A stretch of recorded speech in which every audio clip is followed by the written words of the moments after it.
Well, that's a really good question. But before we answer it, I just want to say Ask a Priest Live gives you direct access to faithful Catholic priests who answer your questions every single day. And because we're 100% listener funded, that line stays open. Consider supporting us at thestationofthecross.com. Now, for those who are online, you're going on YouTube and seeing a lot of things, there are a lot of AI images, specifically holy images. So this is a really great question here. Anonymous asks, I've been seeing a lot of these images of Jesus and Mary on Facebook. And a question that I have is, can AI visuals be blessed and venerated, such as AI-generated paintings or icons? What do you think about this, Father? Yeah, that's a very interesting question. So in theory, I suppose an AI-generated image could be blessed if it's been set aside, right? We're blessing something. It's kind of, in a sense, a consecration. We're setting it aside for holy use. Could it be venerated? Well, strictly speaking, believe it or not, we don't really venerate icons. The church teaches since the Council of Nicaea that veneration is not given to the material object itself, but to the person that's represented. And I know we often we often use sloppy speech in terms of this. We'll talk about venerating icons or venerating statues, but we're not really venerating that material object. We're venerating the person it represents. So in a sense, you could say, yeah, you could bless the paper, you can bless the, whatever medium, canvas. You can print out AI things on canvas now. Whether it's used for veneration depends on if it's a worthy image of the one that it represents. So that could be done. Now, Rudy, just because something could be done is a whole question of, should it be done? And I think that would require some discernment. For example, for my parish bulletin, we had for a while, the gentleman who helps with our media here was using AI to conjure some images for the front of the bulletin, so he thought they'd be more original. And yeah, they were original, all right. One time we had our Lord with 6 fingers and and some other things that some of us overlooked. And and if we don't see him, let me tell you, the people of God that take these things home and read them and scrutinize over them certainly caught on those things pretty quick. So so I said, I just don't think it's such a good idea. And I can tell you, for me, AI has been a very useful tool in a lot of ways. I use it mostly for research. So, for example, when I'm trying to find out, hey, in which letter did St. Ignatius of Antioch say this? And I can go into AI and it'll give me the reference right away. It'll save me hours of research. But for example, I would never use, and Pope Leo told me not to recently, right? He told all priests, don't use AI to write your homilies, to write your sermons. And I absolutely agree with that.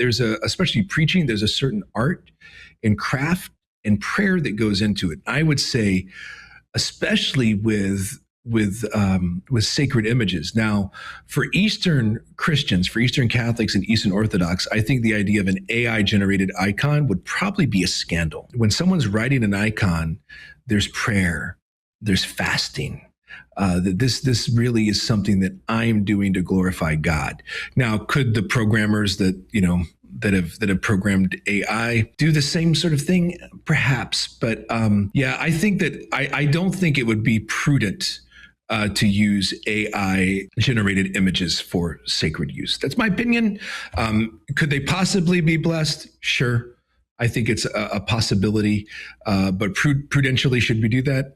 I'm leaning towards no. What do you think, Rudy? I think initially, right, when AI just became a thing, people were generating images and you would get really strange things. I think people were looking into it a little bit too much too, but you'd get strange generations like, oh, Mary had 15 stars instead of 12, or, oh, look, it's not actually showing her feet treading upon the serpent, and people were looking into things like that and hyperfixating on that. I think generally speaking, though, aside from, I'm not going to just outright say, hey, there's some evil things going on with AI. But outside of that, I think just more practically speaking, like you mentioned, Father, I think we should really invest in artistry. This past week, while I was out in Buffalo, I got the chance to go and see Our Lady of Victory Shrine. And it was incredible to see every single detail that that the artists and Father Baker wanted to include in this church. And every little detail was for the glory of God. AI is never going to be an artist.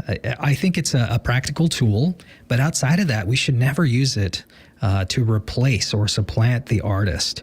And so when it comes to holy images, the other thing is there's plenty out there that have been painted by masters that are infinitely better than the generations that we have that come to us in seconds from some machine somewhere. So AI, I don't know. I'm not a big fan of that. And I just don't think that AI can ever grasp the true, the beautiful, or the good, which is what our good Catholic art is supposed to do, because we believe that anything that is true, beautiful, or good points to God.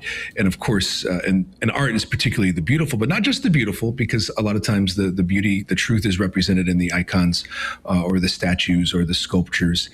And the revival of artistry is so important. The one complaint I hear often, you probably have heard this too, Rudy, I don't know if anyone's ever called in with it, is they'll say things like, if the Vatican would just sell all of its fine art, we could feed all the people of the world.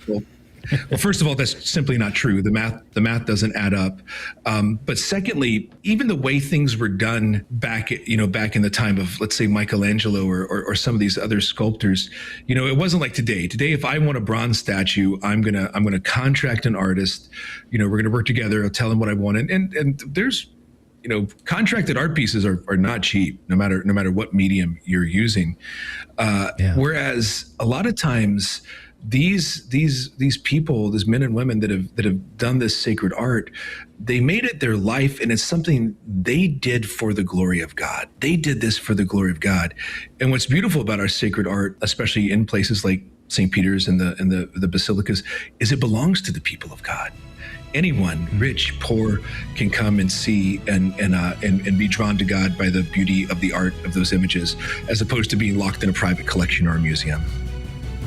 Yeah, so true, Father.